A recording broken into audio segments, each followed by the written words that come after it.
The first reports came from the Outer Rim territories, dismissed by the Galactic Council as mere pirate raids.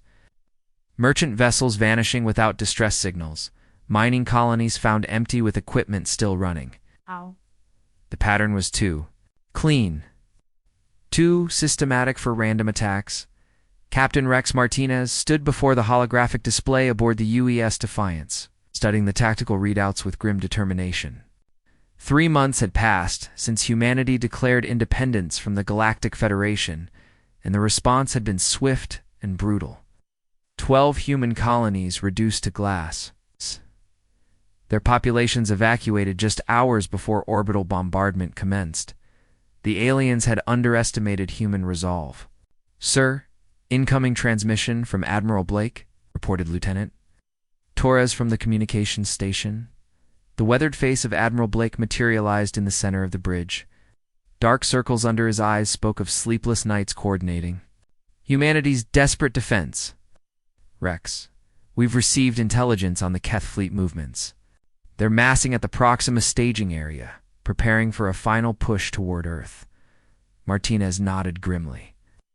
The Keth Dominion controlled 1/3 of the galaxy, their military might legendary among the spacefaring races. Ow. They're crystalline. Ships could phase through solid matter, making conventional warfare nearly impossible. Nearly.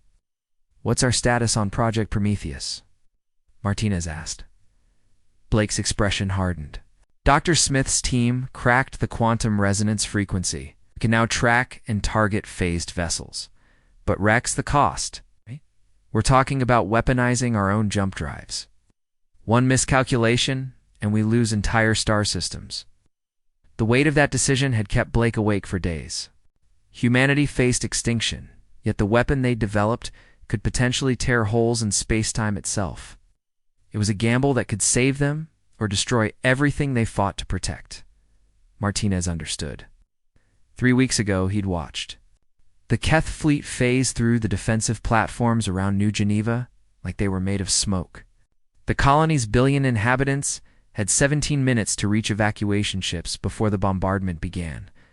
They'd saved maybe half. "Admiral, we're out of options. If we don't act now, there won't be a humanity left to save." The transmission ended, leaving Martinez alone with his thoughts. He walked to the observation deck, staring out at the fleet assembling around them. 200 human vessels, the last remnant of Earth's colonial navy. They faced a Keth armada of over 3,000 ships. The odds were impossible. The outcome seemed predetermined, but humanity had always excelled at defying expectations. Dr. Smith's voice crackled over the intercom. "Captain, we're ready to deploy the Prometheus devices. Each ship in the fleet now carries quantum resonance torpedoes.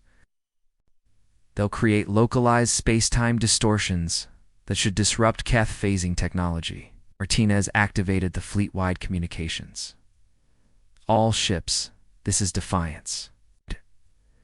Today we face an enemy that believes us weak, primitive, unworthy of freedom. They've burned our worlds and scattered our people across the stars, but they made one crucial mistake." He paused, looking out at the formation of human vessels. Each one crewed by people who'd lost everything to Keth's aggression. They forgot that humans don't surrender.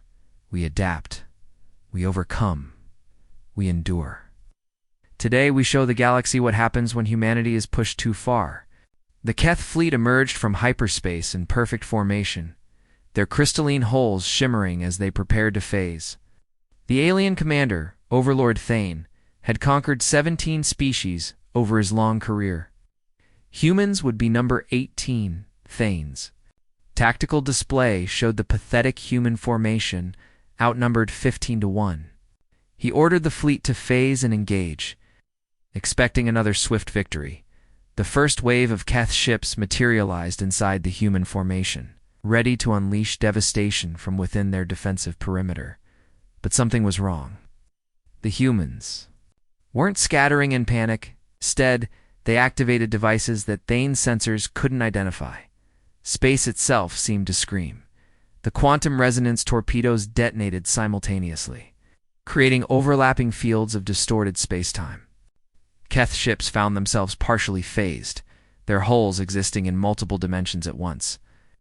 The crystalline structures that gave them their phasing ability began to tear apart under the strain. Martinez watched as enemy vessels materialized. Fully, their phasing capabilities neutralized.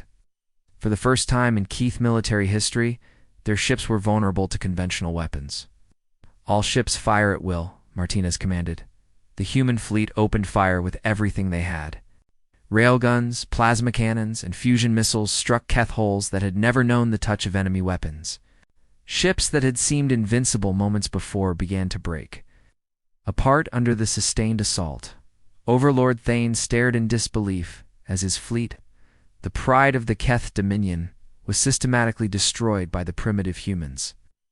In desperation, he ordered a retreat, but the quantum distortions made jumping to hyperspace impossible. The battle lasted 6 hours. When it ended, the Keth fleet was annihilated. Not a single alien vessel escaped to carry word of their defeat. News of the victory spread across the galaxy like wildfire. The species that had seemed destined for extinction had not only survived, but delivered a crushing blow to one of the galaxy's most feared military powers.